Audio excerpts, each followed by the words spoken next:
Good morning বন্ধুরা, কেমন আছো? আশা করি তোমরা ভালো আছো। আজকে যাচ্ছি নায়ক কালী মাতার মন্দিরে। তোমরা দেখতে থাকো এই মন্দিরটি।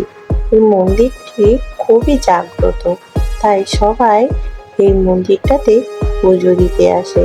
এটা দীঘার না ঠিক কাছে। যদি তোমাদের সময় থাকে অবশ্যই এসো, একটু ঘুরে যেও। আশা করব এই মন্দিরটায় আসবে, এলে তোমাদের সত্যি খুব ভালো লাগবে। আমি প্রায় পৌঁছে গেছি, দেখতে থাকো মন্দিরের ভেতরটা ঠিক কেমন। লোকজন খুব একটা বেশি নেই, যেহেতু দুপুর হয়ে গেছিল আস্তে আস্তে।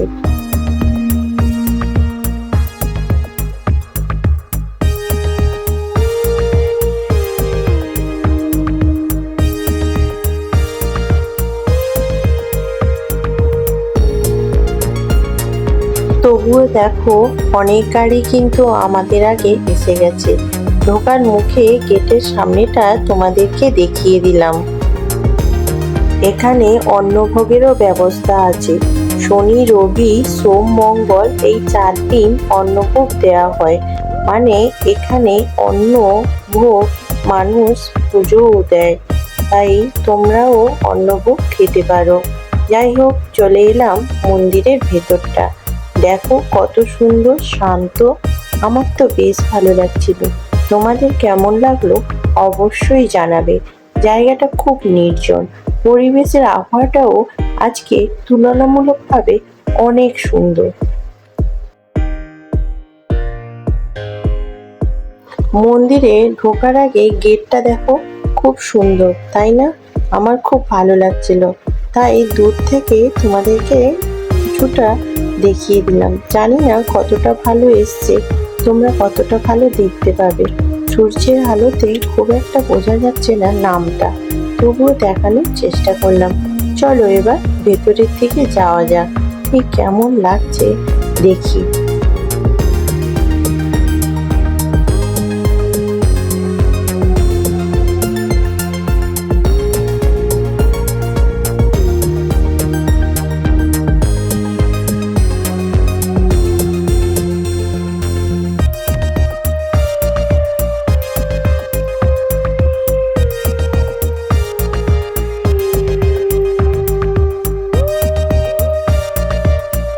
জায়গাটা খুব শান্ত এবং নিরিবিল, তাই সবারই খুবই ভালো লাগবে।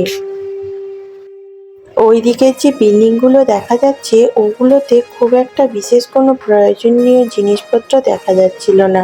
শুনেছিলাম এখানে মন্দিরের যে ভোগগুলো দেওয়া হয় ওখানে নাকি বসিয়ে খাওয়া দেওয়া হয়, তাই জন্যই আমি আর বেশি দূর দেখতে গেলাম না।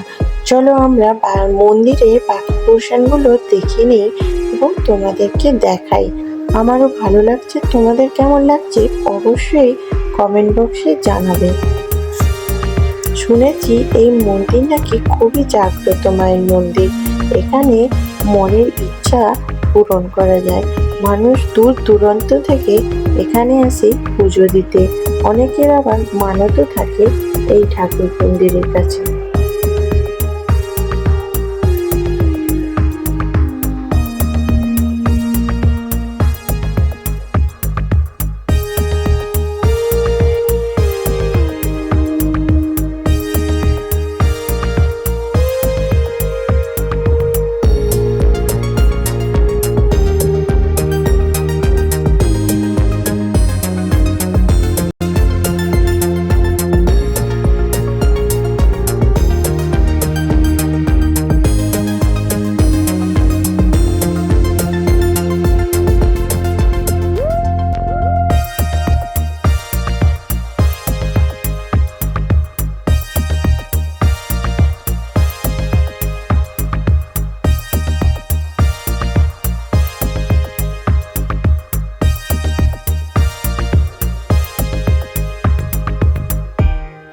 আমরা অনেক দেরিতে এসেছিলাম, তো তাই বেশিরভাগ মানুষজন পুজো দিয়ে বেরিয়ে যাচ্ছে, তখনই আমরা গিয়েছিলাম।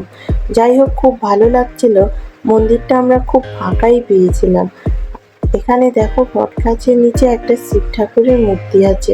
জায়গাটা এত সুন্দর লাগছিল, এই ঠাকুরটার কারণে আরো বেশি সুন্দর লাগছিল।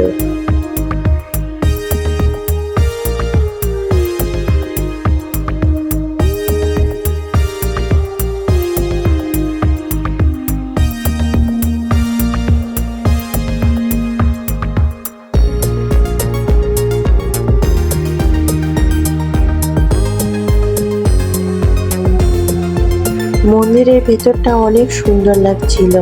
যাই হোক, একটু বসে নিলাম, অনেক দূর থেকে এলাম তো, তাই একটু বসে নিয়ে তারপর পুজো দিতে যাব ঠিক করলাম।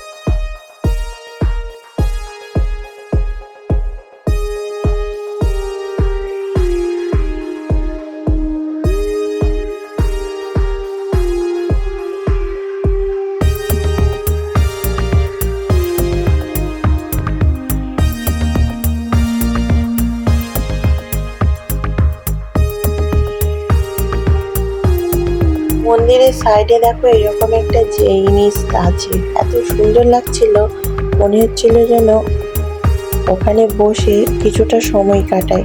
যাই হোক, বেশি দূর না গিয়ে ভালো। এবারে আমরা মন্দিরে পুজো দেওয়ার জন্য রেডি হলাম, চলো।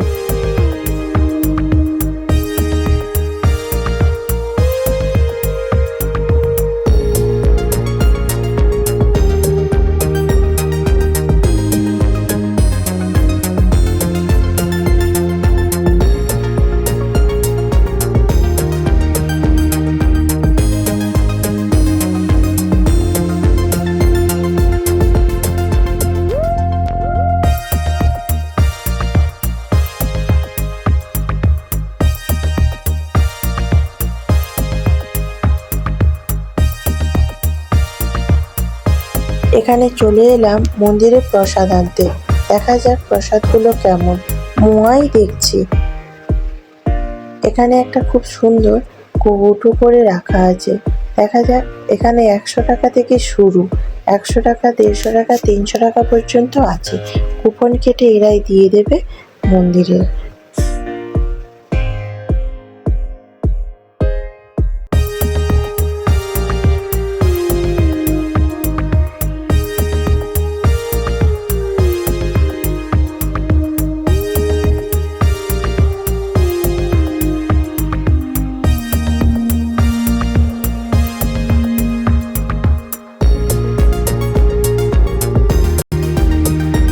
মন্দিরে চলে এলাম, জানি না ঠাকুরটা তুলতে পারবো কিনা, যতটা সম্ভব চেষ্টা করলাম। প্রথম ঢুকেই একটু ঘন্টিটা নাড়িয়ে দিলাম, তোমাদেরকে আস্তে করে একটুখানি ঠাকুরের মুখটা দেখানোর ইচ্ছে আছে, তাই একটু দেখিয়ে দিলাম। কেমন লাগলো অবশ্যই জানাবে তোমরা। তোমাদের কাছে অনুরোধ রইল, মিষ্টি মিডিয়া চ্যানেলটিকে প্লিজ সবাই একটু লাইক আর সাবস্ক্রাইব করতে ভুলো না যেন, এবং ভিডিওটি কেমন লাগলো অবশ্যই জানাবে। আশা করি তোমরা ততক্ষণ ভালো থাকবে, সুস্থ থাকবে। দেখা হবে পরের ব্লগে। Tata, bye bye.